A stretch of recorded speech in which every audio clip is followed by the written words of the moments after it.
Hi students, today let me talk about one small and important short notes from molecular biology, DNA library, right?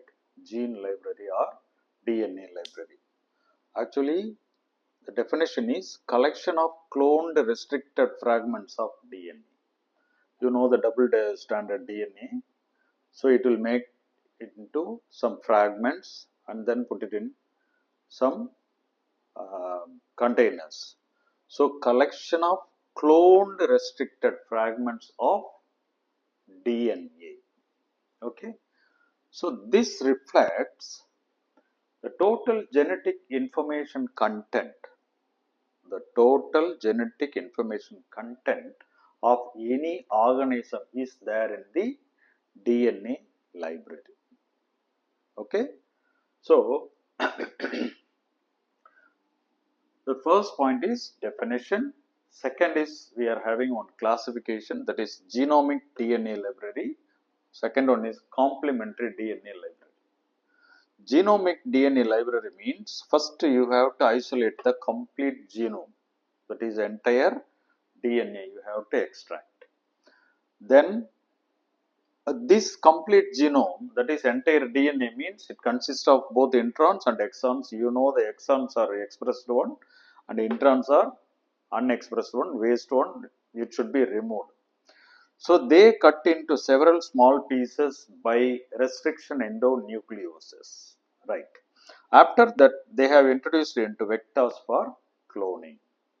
This is the simple procedure, how the genome will be make it as a fragments and then go for cloning. So finally, collection of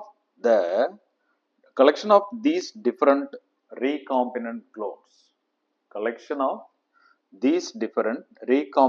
clones called as genomic DNA library. For example, library means for E. coli the fragment number is 1500, whereas in humans 10 lakh fragments are there.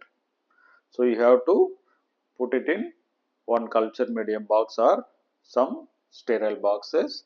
Whenever you want to go for any amplification for the desired pigment, you can collect and go for the amplification and further studies.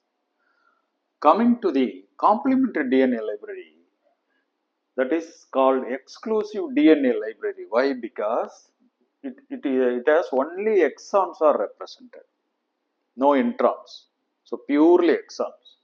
So the expression of the gene is very easy for this complementary DNA library. mRNA is synthesized from replication. This mRNA from an organism is extracted.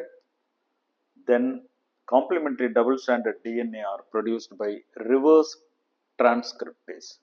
See, here the enzyme is restriction endonucleases. Here the enzyme is reverse transcriptase. So now we are having complementary double-stranded DNA. Again they will go for vector insertion and then cloning formation.